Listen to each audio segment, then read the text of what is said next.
শুরুতে দেখানো হয় গিল নামের এই ছেলেটাকে। পরিবার ছেড়ে এই শহরে এসেছিল ভালো একটা চাকরির আশায়, আর বর্তমানে জব হারিয়ে বহু জায়গায় ইন্টারভিউ দিয়েও কোনো লাভ হচ্ছে না। তবে সে একটা স্পেশাল ট্যালেন্ট ব্যবহার করে ঘর ভাড়া এবং খাওয়া টাকা জোগাতে পারে। তার ট্যালেন্ট হচ্ছে সে খুব সহজেই ক্ল মেশিনের গেম খেলতে পারে, যার নিয়ম হচ্ছে $1 দিয়ে 3বার সুযোগ পাবে গেম খেলার। এই 3বারে যত কটা সম্ভব প্রোডাক্ট উঠাতে পারবে ক্রেনের মতো এই কন্ট্রোলার ব্যবহার করে। তো সে খুব সহজেই তুলতে পারত আর সেই প্রোডাক্টগুলো বিক্রি করে দিত। এভাবেই চলছিল তার দিনকাল। একদিন সকালে তার বন্ধু হুইবিয়াম বলে নিচের ফ্লোরে নতুন এক ভাড়াটিয়া উঠেছে, তারা নাকি একটা বেকারি শপ খুলবে। এরপর দুধ শেষ হয়ে যাওয়ায় গিল বের হয়ে যায় কেনার জন্য। রাস্তায় কাচের ভাঙা বোতল দেখে ময়লার ঝুড়িতে ফেলে রাখে। তখন লক্ষ্য করে এখানে একটা নতুন বেকারি শপ খুলেছে আর এটাই হচ্ছে তার নতুন প্রতিবেশীর দোকান। এরপর রাতের বেলা বেলকনিতে এসে তার ময়লা কম্বলটা ঝাড়ে। তার মধ্য থেকে কিছু একটা নিচে পড়ে যায়, সেটা ছিল তার নেক পিলো। সেটা কুড়িয়ে নিয়ে যখন ফিরে আসছিল তখন একটা মেয়েকে দেখতে পায় যে বেঞ্চে বসে কোল্ড ড্রিঙ্কস খাচ্ছিল। মেয়েটাকে দেখতেই যেন তার সময় থমকে যায়। তার সৌন্দর্যে সে পুরো বিমোহিত হয়ে পড়ে। পরদিন তার বন্ধুকে বলে মেয়েটা ছিল পরীর মতো সুন্দর, আমি হতবাক হয়ে তাকিয়েছিলাম। এরপর ক্ল মেশিনে গেম খেলে হুইবিয়ামকে বেশ কিছু উপহার জিতিয়ে দেয়। বাড়ি ফিরে যখন লিফটে ওঠে তখন সেই মেয়েটা যাকে গতকাল বেঞ্চে বসে থাকতে দেখেছিল সে খুবই অদ্ভুতভাবে সামনে দাঁড়িয়ে থাকে আর হঠাৎ আক্রমণ শুরু করে। আত্মরক্ষা করতে গিয়ে হাতের পুতুলটা দিয়ে তাকে ধাক্কা দেয়। এতে সে আরো রেগে গিয়ে তার ঘাড় ধরে মারতে শুরু করে। শেষমেশ উপায় না থাকায় মাথা দিয়ে মেরে মেয়েটার হাত থেকে রক্ষা পায়। পরদিন ঘুম ভাঙলে লাঠি নিয়ে সেই মেয়েটাকে খুঁজতে থাকে। কোথাও খুঁজে না পেয়ে বাহিরে চলে আসে। দেখে সেই নতুন বেকারিটা ওপেন হয়েছে। কাছে গিয়ে যখন ভালোভাবে দেখছিল তখন বেকারির ম্যানেজার আরা এসে তার পাশে দাঁড়ায়। হতভম্ব হয়ে গিল বলে সে রুটি কিনতে এসেছে। এরপর আরা জিজ্ঞেস করে আপনার বাসা কি এখানেই? গিল বলে আমরা একই বিল্ডিং এ থাকি, আমি থাকি উপরের তলায়। এই শুনে তার বস সিউনজিকে ডেকে বলে এই ছেলেটা আমাদের বিল্ডিং এ থাকে। গিল তাকে দেখতেই চিনতে পারে যে এই মেয়েটাই হচ্ছে সেই পরীর মতো সুন্দর মেয়েটা যাকে গতকাল মেরে মাথা ফাটিয়ে দিয়েছিল। তাই ভয়ে মুখ লুকিয়ে বেরিয়ে যায়। তবে সিউনজি তাকে পেছন থেকে ডাক দেয়। এই শুনে আরো ভয় পেয়ে ফুল স্পিডে দৌড়ে পালিয়ে যায়, কিন্তু সিউনজি তাকে তাড়া করে ধরে ফেলে। সে গত রাতের জন্য সরি বলতে যাবে, তবে সেই বিষয় কিছু না বলে সিউনজি বলে আপনি আমাদের প্রতিবেশী আর নতুন কাস্টমার, তাই এই উপহারটা দেওয়ার জন্য আপনার পিছু করেছিলাম। এই শুনে সে বেশ অবাক হয়ে যায় আর সারাদিন ভাবতে থাকে মেয়েটাকে মেরে মাথা ফাটিয়ে দিয়েছিল সেই বিষয়ে তাকে কিছুই বলল না। তাহলে কি মেয়েটার স্মৃতি ভুলে যাওয়ার রোগ আছে? এরপর ঘড়িতে তখন বাজে রাত 2টা। সিউনজি তার ঘরে ঘুমিয়েছিল। স্বপ্নে দেখে ঘুটঘুটে অন্ধকারের মধ্যে একটা মেয়ে বসে আছে আর তখনই তার ঘুম ভেঙে যায়। এদিকে গিল লক্ষ্য করে বিল্ডিং এর নিচে একটা মেয়ে অদ্ভুতভাবে দাঁড়িয়ে রয়েছে। এই রহস্য উদ্ঘাটন করতে ফ্রিজ থেকে দুধ বের করে খেয়ে ফেলে। খালি প্যাকেটটা নিয়ে বলতে থাকে এত রাতে বের হতে হয়েছে দুধ কেনার জন্য। তবে মেয়েটা সেখানে ছিল না, মেয়েটা ছিল পাশের রাস্তায়। মুচকি হেসে রাস্তার মাঝখানে চলে আসে। একটা লোক এসে তাকে বাঁচায়, তবে মেয়েটা চাইছিল অ্যাক্সিডেন্ট করতে। তাদের চিৎকার চেঁচামেচি শুনে সেদিকে দৌড়ে যায় গিল। সে ওই লোকটাকে অপরাধী ভেবে মারতে যাবে, তখন লোকটা ছবি বের করে বলে আমার নাম সাংসু আর এটা হচ্ছে আমার মেয়ে সিউনজি। এখন তোমার পরিচয় দাও, কেন আমার মেয়ের পিছু করছিলে? গিল বলে গতরাতে আপনার মেয়ে লিফটের মধ্যে খুবই অদ্ভুত আচরণ করেছিল আর আজকেও ব্যালকনি থেকে দেখতে পাই সে অদ্ভুতভাবে দাঁড়িয়ে আছে। এই শুনে সিউনজি গালি দিয়ে বলে তাহলে তুই সেই লোক যে আমার মাথা ফাটিয়ে দিয়েছিলি। এই দেখে সাংসু তার মেয়েকে আটকায় আর বলে আমাদের থেকে দূরে থাকো আর এইসব বিষয়ে কাউকে কিছু বলবে না। কিন্তু সিউনজি তাকে মারার জন্য ছটফট করছিল। এই দেখে সে ভয়ে পালিয়ে যায়। এর কিছুক্ষণ পর দেখা যায় সিউনজি এখন ঘুমিয়ে পড়েছে। সাংসু তাদের কর্মচারী আরাকে বলে ও একা কিভাবে রাস্তায় বের হয়ে গেল, তুমি কোথায় ছিলে? আরা বলে আমি ওকে কন্ট্রোল করতে পারিনি, ও আমাকে রেখেই বেরিয়ে গিয়েছিল। এরপর দিন সকালে গিলের সাথে লিফটে উঠে সিউনজি তাকে দেখতে এসে ভয়ে ক্ষমা চাইতে শুরু করে। তবে সিউনজির গত রাতের কোনো কিছুই মনে নেই। সে বুঝতে পারে না ছেলেটা কেন সরি বলছে। সেদিন রাতে সিউনজি তার বাবার সাথে বের হয় আর দূর থেকে তাদের ফলো করছিল গিল। ঘড়িতে তখন 2টার বেশি বাজে। সে দেখে সিউনজি প্রথমে চলে আসে তাদের পার্কে। সেখানে কিছুক্ষণ থেকে পছন্দের কেক খেতে চলে যায় সুপার শপে। তারপর দেখে পানির বোতলটা পর্যন্ত নিজের হাতে ধরে না, ভাব নিয়ে দাঁড়িয়ে রয়েছে আর পানি পান করাচ্ছে তার বাবা। সাংসু বলে তোমার জন্য কয়েকদিন পর পর বাড়ি চেঞ্জ করতে হয়, এবারও ভেবেছিলাম ভাড়ায় থাকবো, কিন্তু এখানে ফ্ল্যাট কিনতে বাধ্য করলে কেন? সিউনজি বলে খুব শীঘ্রই এই জায়গার দাম বেড়ে দ্বিগুণ হবে, তখন ফ্ল্যাটটা বিক্রি করে অনেক টাকা লাভ করতে পারবে। এই বলে অদ্ভুত অঙ্গভঙ্গি করে তৎক্ষণাৎ ঘুমিয়ে পড়ে। সাংসু তাকে পিঠে তুলে বাড়ি যাবে, তখনই তার মেরুদণ্ডে প্রচন্ড ব্যথা পায়। সিউনজি প্রায় পড়েই যাচ্ছিল, তখন গিল দৌড়ে এসে তাকে ধরে ফেলে। এরপর দেখা যায় মেরুদণ্ডের চিকিৎসার জন্য তাকে অ্যাম্বুলেন্সে করে নেওয়া হচ্ছে আর এদিকে সিউনজি ঘুমিয়ে রয়েছে গিলের পিঠে। আরা জিজ্ঞেস করে তুমি কি জব করো? গিল জানায় তার আপাতত কোনো জব নেই। তারপর সে হসপিটালে চলে আসে সাংসুকে দেখতে। সাংসু বলে যা যা আনতে বলেছিলাম তা বের করো। দেখা যায় সে গিলের বায়োডাটা বা সিভি দেখতে চাইছিল। দেখে তার রেজাল্ট ছিল খুবই অ্যাভারেজ আর কয়েকটা চাকরি থেকে বের করে দেওয়া হয়েছিল বাজে পারফরমেন্সের কারণে, আর বর্তমানে সে বেকার। সবকিছু দেখে সাংসু বলে তোমাকে একটা চাকরি দিতে পারি, দিনের বেলা আমার বেকারি শপে কাজ করবে এবং রাত 2টা থেকে 5টা পর্যন্ত আমার মেয়েকে নিয়ে বাহিরে ঘুরবে। সে কোনো স্বাভাবিক মেয়ে নয়, তার সাথে রয়েছে একটা ভূত। প্রতি রাতে ঘুমানোর পরে সেই ভূতটা চলে আসে তার শরীরে। এই ভূতটা জন্মের পর থেকে তার ভেতরে রয়েছে। সিয়ঞ্জির মায়ের পূর্বপুরুষরা কোনো এক অভিশপ্ত কারণে একটা ভূতের সম্মুখীন হয়েছে। ভূতটা রাতের চাঁদের আলোয় ঘুরতে পছন্দ করে, তাই প্রতি রাতে তাকে নিয়ে ঘুরতে হয়। তবে আমার মেয়েটা এসব কিছুই জানে না, রাতের ঘটনাগুলো তার মনে থাকে না। অনেক ওঝার কাছে ঝাড়ফুঁক করেও কোনো লাভ হয়নি, তাই আজ থেকে রাতের বেলা তাকে ঘোরানোর দায়িত্বটা তোমাকে নিতে হবে। এসব শুনে সে প্রচন্ড ভয় চলে যাচ্ছিল, তবে নিজের বেকারত্ব গোছাতে এবং সাংসুর রিকোয়েস্টে রাজি হয়ে যায়। সেই রাতে সিয়ঞ্জির ভূতটা তাকে দেখতেই মারার জন্য এগিয়ে আসে, বলে ওর শক্ত মাথাটা আমি এখনই ফাটিয়ে দেব। তখন আরা তাকে বুঝিয়ে শুনিয়ে ঠান্ডা করে। এরপর তারা ঘুরতে বেরোয়। ভূত বলে, আমি সাধারণ কোনো ভূত নই, আমি একজন হায়ার লেভেলের ডেঞ্জারাস ভূত। আমার দুটো বড় শিং আর দুটো পাখা রয়েছে, যা তোর মতো সাধারণ মানুষের চোখে দেখা সম্ভব নয়। পরদিন গিল হসপিটালে এসে সাংসুকে বলে সে এই বিপজ্জনক চাকরিটা করতে পারবে না। ভূতটা তাকে মোটেও পছন্দ করে না। সাংসু তাকে রিকোয়েস্ট করে বলে, আমি কয়েকদিনের মধ্যেই সুস্থ হয়ে যাব, এই কয়েকটা দিন দয়া করে আমার মেয়েটাকে দেখে রাখো। তাই সে আবারও বাধ্য হয় জবটা করতে।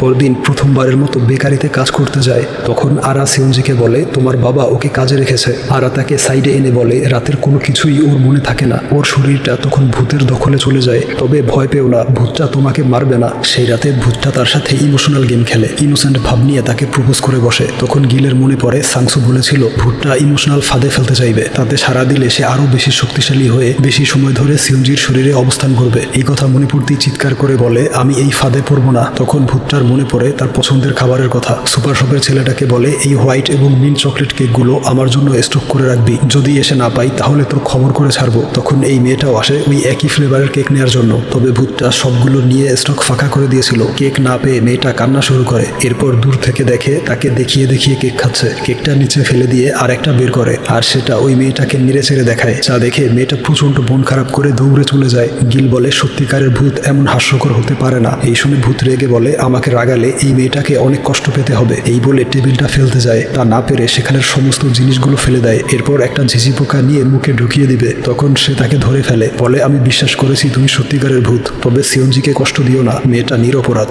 অনেকেই বলে খেলা দেখার মজা ঠিকই আছে, কিন্তু আসল টেনশন আর থ্রিলটা আসে তখনই যখন নিজের অনুমানটা সঠিক হয়। আমরা জানি আপনারা চান একটু আলাদা এক্সাইটমেন্ট, তবে সেই এক্সাইটমেন্ট হোক স্মার্ট আর সেফ। এটা হচ্ছে এক ভিন্ন প্ল্যাটফর্ম যেখানে খেলাটা উপভোগ করার পাশাপাশি আপনার অনুমানও থাকবে গেমের অংশ। এখানে সবকিছু সহজ, ঝামেলাহীন এবং সেফ ভাবে করা হয়েছে। শুধু ম্যাচ উপভোগ করুন আর অনুমান করে গেম খেলে দেখুন আপনার স্পোর্টস সেন্স কতটা শক্তিশালী। আর এখানে লেনদেন করতে পারবেন সরাসরি বিকাশ নগদ রকেট দিয়েই। ভাবুন তো, আপনার সঠিক সিদ্ধান্ত যদি আপনাকে ছোট্ট একটা বাড়তি আনন্দ এনে দেয়, তাহলে গেমটাই অন্যরকম লাগবে। যা শুনলাম এটা শুধু শুরু, আসল জিনিসটা পিন করা কমেন্টে আপনার জন্য অপেক্ষা করছে। আর হ্যাঁ, প্রোমো কোড CINE এটা দিয়ে রেজিস্ট্রেশন করুন, সেখানে থাকছে আরও চমক।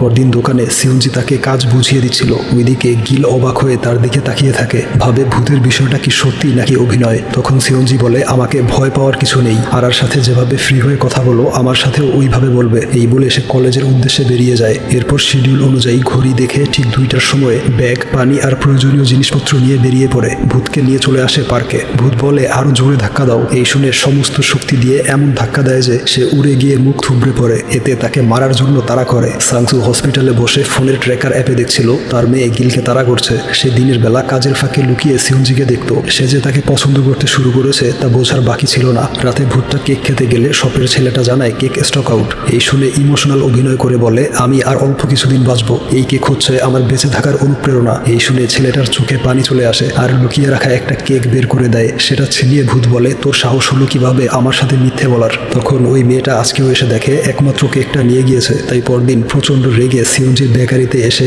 অনেকগুলো রুটি খেয়ে চলে যায়। তবে প্রায় সময়ই ভূত একটা মাটির পাত্র খুঁজে বেড়াতো। এদিকে দিনের বেলা সিয়ঞ্জি ও গিলকে লুকিয়ে দেখতো। তাদের মধ্যে ধীরে ধীরে বন্ধুত্ব হয়ে যায়। গিল ভূতকে জিজ্ঞেস করে, এমন কার্লি চুল আর অদ্ভুত মেকআপ কে করিয়ে দেয়? ভূত বলে, ম্যাজিক দিয়ে 1 সেকেন্ডে করে ফেলি। তবে দেখা যায় ভূতটা আরার সাহায্যে অনেক সময় নিয়ে সাজগোজ করতো। আর যখন গিলের ঘুম চলে আসতো তখন সেও ঘুমিয়ে পড়তো। বাড়ি নিয়ে এলে আরা তার মেকআপ উঠিয়ে দিত, যেন সিয়ঞ্জি ঘুম থেকে উঠে নিজেকে আগের মতো দেখে। পরদিন আরা গিলকে বলে, একদিন সে ভূতকে একটা ফেক ম্যাজিক দেখিয়ে বাজিতে হারিয়ে দিয়েছিল, আর শর্ত হিসেবে বলেছিল তার সাথে এক জায়গায় যেতে হবে। সেই জায়গাটা ছিল এক তান্ত্রিক বা ওঝার বাড়ি। সেখানে ভূতকে বেঁধে অনেক তন্ত্রমন্ত্র করেও তাড়ানো যায়নি। সিয়ঞ্জির বডি থেকে কিভাবে বের হবে তা এই ভূত ছাড়া আর কেউ জানে না। এই শুনে গিলের মাথায় আইডিয়া আসে। সেও বাজি ধরে ভূতকে হারিয়ে ভূতের মুখ থেকে সব তথ্য বের করবে। প্ল্যান অনুযায়ী সেদিন রাতে তাকে নিয়ে আসে ক্ল মেশিনের কাছে। বলে, যে কোনো একটা পুতুল সিলেক্ট করো, 3 বারের মধ্যে পুতুলটাকে তুলে আনবো। ভূত বলে, যদি না পারো তাহলে সিয়ঞ্জির বডিতে 3 ঘন্টার পরিবর্তে করতে 6 ঘন্টা সময় ধরে থাকবো। গিল বলে যদি আমি জিতি তাহলে বলতে হবে যে কি করলে তুমি ওকে মুক্তি দিবে।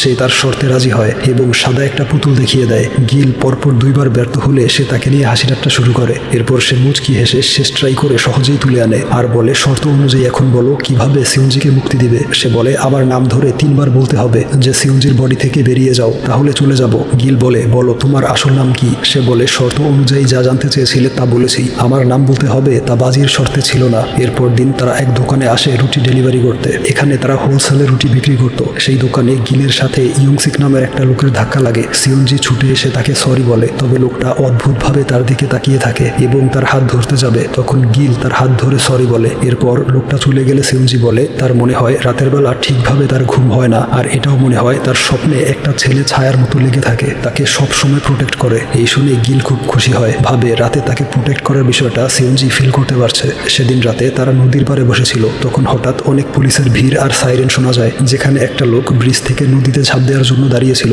সে বলে আমার সব শেষ, তাই লাফ দিয়ে নিজেকেও শেষ করে দিব। পুলিশ তাকে অনেক বোঝালেও সে কিছুতেই শুনছিল না। তখন সে লক্ষ্য করে একটা মেয়ে অর্থাৎ সেই ভূতটা নিচ থেকে হাত নাড়িয়ে কিছু একটা বলছে। সে ভাবে তাকে ঝাঁপ দিতে বারণ করছে। এই দেখে ইমোশনাল হয়ে কান্না করে দেয়, তবে ভালো করে লক্ষ্য করে শুনতে পায় সে বলছে এত অভিনয় না করে ঝাঁপ দাও, কোনো ব্যথা পাবে না, দেখো আমি কিভাবে ঝাঁপ দেই। এই বলে ফুল স্পিডে দৌড়ে এসে নদীতে ঝাঁপিয়ে পড়ে আর তাকে বাঁচাতে গিলও ঝাঁপ দেয়। তবে সে নিজেই সাঁতার জানতো না। পুলিশ এসে তাকে উদ্ধার করে, কিন্তু কোথাও মেয়েটাকে খুঁজে পায় না। দেখা যায় সেই ভূতটা সাঁতার কেটে নদী পার হয়ে যাচ্ছে। এই দেখে ওই লোকটা মোটিভেশন পেয়ে নিজের সিদ্ধান্ত বদলে নেয়। এই ঘটনা টিভি নিউজে ছড়িয়ে পড়ে। তা দেখে সাংসু এবং আরা অনেক কথা শোনায়। আর যখন মারতে যাবে তখন সিউনজি চলে আসায় অভিনয় করে তাকে বুকে জড়িয়ে নেয়। এরপর সিউনজি বাবাকে হসপিটালে ড্রপ করার জন্য চলে যায়। তখন আরা বলে সিউনজির স্বপ্ন হচ্ছে ফ্রান্সে গিয়ে হায়ার স্টাডি করবে, তবে ভূত না তাড়াতে পারলে আমরা কিভাবে তাকে অন্য দেশে পাঠাবো। সেই রাতে গিল যখন ভূতকে নিয়ে ঘোরার জন্য ওয়েট করছিল তখন সিউনজি বেরিয়ে গিলকে দেখে ভয় পেয়ে যায়, বলে এত রাতে এখানে কি করছো।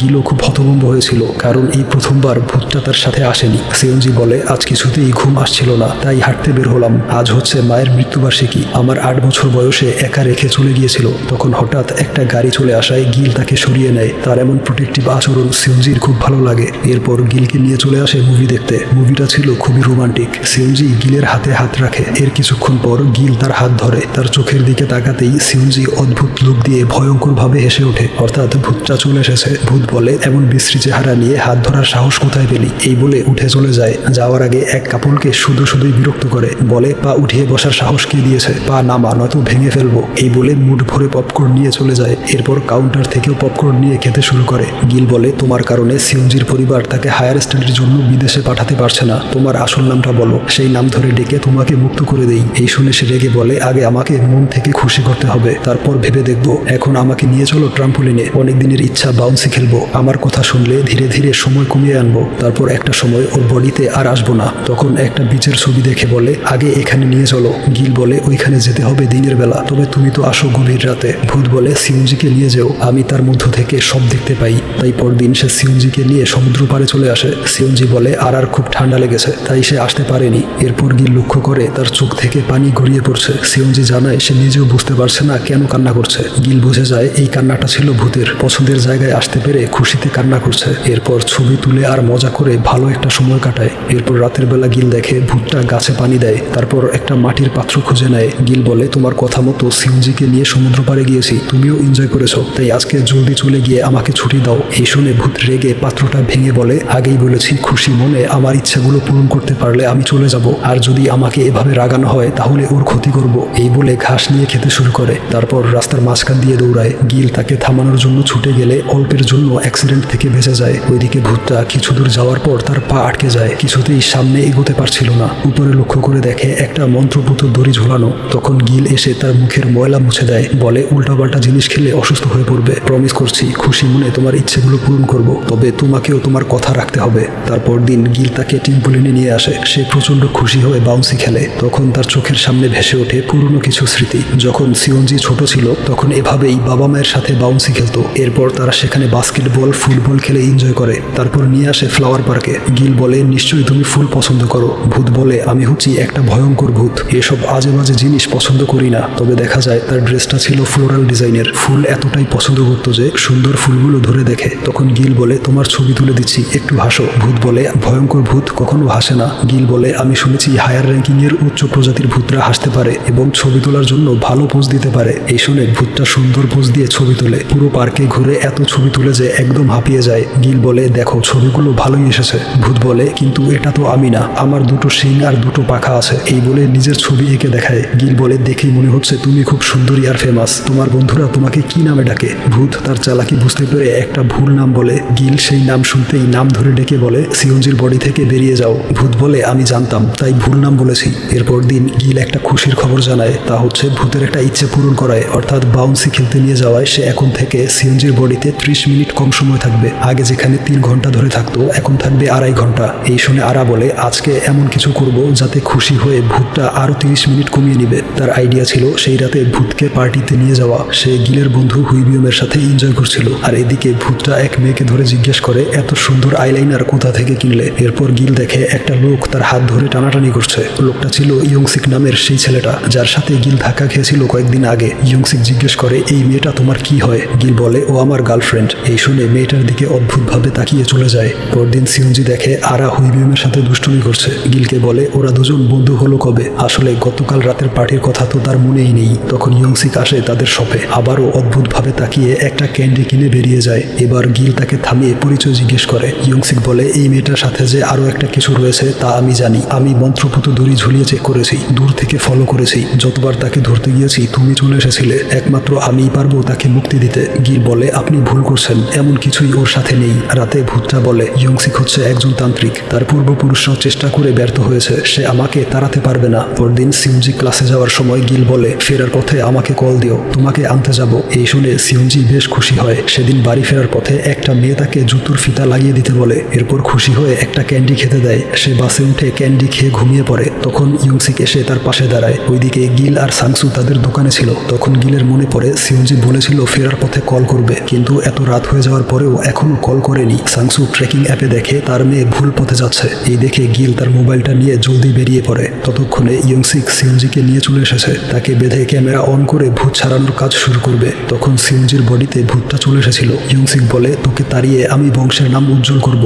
তখন গিল এসে তাকে মেরে অজ্ঞান করে ফেলে। এরপর বাড়ির দিকে রওনা হয়। তখন ভূতটা তার অতীতের সব ঘটনা বলতে শুরু করে। আজ থেকে প্রায় 170 বছর আগে, সালটা ছিল 1855। গ্রামে শুরু হয়েছিল মরণব্যাধি রোগ আর খাদ্য সংকট। একদিন একটা মাছ কুড়িয়ে পেয়ে জলদি বাড়ি নিয়ে যাই অসুস্থ বাবা আর বোনকে খাওয়ানোর জন্য। তবে ততক্ষণে তাদের মৃত্যু হয়ে যায়। মাত্র 20 বছর বয়সেই আমি হয়ে যাই অনাথ, পরিবারহীন। গ্রামের মহামারী রোগ থেকে মুক্তি পাওয়ার জন্য একজন ওঝা ডাকা হয়। সে জানায় একটা জীবন উৎসর্গ করতে হবে। তবে স্বাভাবিকভাবেই কেউ রাজি ছিল না নিজের জীবন দিয়ে দিতে। তাই গ্রামের সবাই মিলে টার্গেট করে আমাকে। গরিব আর অনাথ হওয়াতে কেউ আমাকে বাঁচাতে আসেনি। আমাকে জীবন্ত পুড়িয়ে ফেলা হয়। এক দয়াশীল পরিবার আমার ছাইগুলো মাটির হাড়িতে করে পুঁতে রাখে। আমার আত্মা সেই অন্ধকার হাড়ির মধ্যে দিন কাটায়। ধীরে ধীরে সমস্ত দুঃখ কষ্ট কমতে লাগলো। এভাবে 100 বছর অতিক্রম করলে সবকিছু ভুলে আমি শান্তিতে থাকতে পারতাম। তবে অর্ধেক সময়ে, অর্থাৎ 50 বছর থাকার পর একদিন সিওনজির পর্দাদি হাড়িটা খুঁজে পায়। ছাইগুলো ফেলে দিয়ে ধুয়ে মুছে কিমচি সংরক্ষণ করার জন্য পুঁতে রাখে। সেই পাত্রটা ছাড়া আর কোথাও যাওয়ার জায়গা ছিল না। তাই বাধ্য হয়ে তার শরীরে ঢুকে পড়ি। প্রচন্ড রাগ আর ক্ষোভে সবাইকে জ্বালাতন করতাম।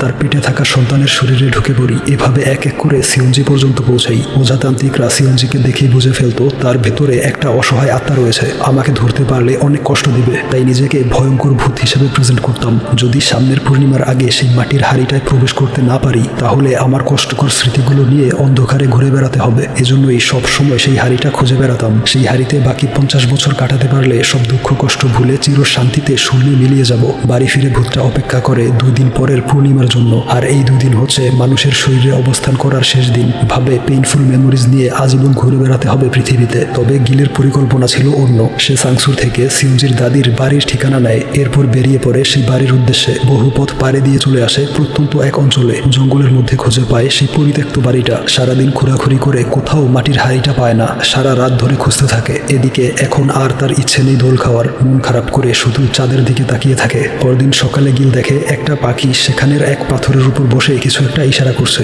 এই দেখে পাথরটা সরিয়ে সেখানে ঘুরতে শুরু করে আর পেয়ে যায় সেই মাটির হাড়িটা। সেটা নিয়ে জলদি ছুটে যায় বাড়ির উদ্দেশ্যে, কারণ আজকেই হচ্ছে পূর্ণিমার রাত। রাতের বেলা শেষবারের মতো সেজে গুজে আর মাথায় হাত বুলিয়ে বেরিয়ে পড়ে। আর আজ তার পছন্দের কেকটা রেখে দিয়ে অন্য একটা নেয়। সেই মেয়েটা প্রথমবারের মতো তার পছন্দের কেক পেয়ে খুব অবাক হয়ে যায়। যাওয়ার সময় দোকানের ছেলেটাকে ধন্যবাদ জানায়। সাংসু বলে, এতটা বছর তোমার পেছনে ছোটাছুটি করতে করতে বুঝতেই পারিনি আমার এত বয়স হয়েছে, নিজেকে খুব ইয়াং আর এনার্জেটিক মনে হতো। তখন ভূত কল্পনা করে ছোট থেকে এই পর্যন্ত এই মানুষটাকে সে নিজের বাবার মতো মনে করেছে, আর আজ এই সব কিছু ছেড়ে চলে যেতে হবে। সে বলে শীঘ্রই এই জায়গার দাম বৃদ্ধি পাবে, বাড়িটা বিক্রি করে অনেক প্রফিট হবে, সিওনজিকে ফ্রান্সে পড়তে পাঠাবেন, আর আপনি নিজের স্বপ্নটা পূরণ করবেন, পুরো পৃথিবী ঘুরে দেখবেন। আমি এখন চলে যাব। যাওয়ার আগে গিলকে খুব দেখতে ইচ্ছে করছে। ঠিক তখনই গিল উপস্থিত হয়, তাকে নিয়ে আসে তার পছন্দের সেই ফ্লাওয়ার গার্ডেনে। এরপর সেই হাড়িটা বের করে, যা দেখে তার চোখে পানি চলে আসে। বলে এত কষ্ট কেন করলে? গিল বলে আমি চাই তোমার ভালো হোক, কারণ যখন আমার ঘুম পেত তখন তুমি নিজে ঘুমের অভিনয় করে বাড়ি চলে আসতে। এছাড়া গাছে পানি দিতে। কোনো ভয়ঙ্কর ভূত এসব করতে পারে না। তুমি ছিলে খুব ভালো একজন মানুষ, যে নিজের পরিবারের জন্য খাবার জোগাতে। গ্রামের মানুষদের কারণে আজ তোমার এই পরিণতি। শত বছর ধরে অতীতের কষ্টকর স্মৃতিগুলো বহন করে আসছো। এই শুনে সে কান্নায় ভেঙে পড়ে। কখনো ভাবেনি এমন একজন মানুষ পাবে, কেউ তার কষ্ট বুঝে তার জন্য এত কিছু করবে। শেষমেশ তার নামটা বলে দেয়, বলে আমার নাম মুনিয়াং। গিল বলে তাহলে এখন প্রস্তুত হয়ে যাও গন্তব্যে যাওয়ার জন্য। মুনিয়াং দৌড়ে গিয়ে তাকে জড়িয়ে ধরে, পরম করুণার স্বরে তাকে কৃতজ্ঞতা প্রকাশ করে। এরপর গিল তার নাম ধরে ডেকে হাড়ির মধ্যে যেতে বলে। গিল আমাদের বলে মুনিয়াং হাড়িতে চলে যাওয়ার পর সিওনজি হায়ার স্টাডির জন্য ফ্রান্সে চলে যায়। তাকে আমরা এয়ারপোর্টে বিদায় জানাই, আর নিজের একটা ছোট্ট বেকারি শপ খুলে। আর মিস্টার সাংসু তার প্রপার্টি বিক্রি করে বিশ্ব ভ্রমণে বেরিয়ে পড়ে। এদিকে আমি ক্ল গেমের স্কিল ব্যবহার করে সমুদ্র বন্দরের ক্রেন তোলার চাকরি পেয়ে যাই। তার বেশ কয়েক বছর পর সিওনজি দেশে ফিরে আসে। সে বলে প্রথম দিন গিলকে দেখেছিলাম ভাঙা বোতল তুলে রাখতে। এরপর তাকে শপে দেখে কথা বলার জন্য দামি একটা উপহার নিয়ে যাই। বিচে যাওয়ার দিন আরা যেতে চাইছিল, তবে তাকে রেখেই চলে যাই গিলের সাথে একা সময় কাটানোর জন্য। সিনেমা হলে আমি তার হাত ধরতে চেয়েছিলাম। এয়ারপোর্টে বিদায় জানিয়ে সবাই চলে যাওয়ার পর আবারও পেছন ফিরে দেখেছিলাম তাকে। এই বলে সে গিলের নাম্বারে ফোন করে কথা বলে। দেখা যায় গিল যত্ন করে রেখেছে মুনিয়াংয়ের হাড়িটা। আর এখানেই গল্পটার সমাপ্তি ঘটে।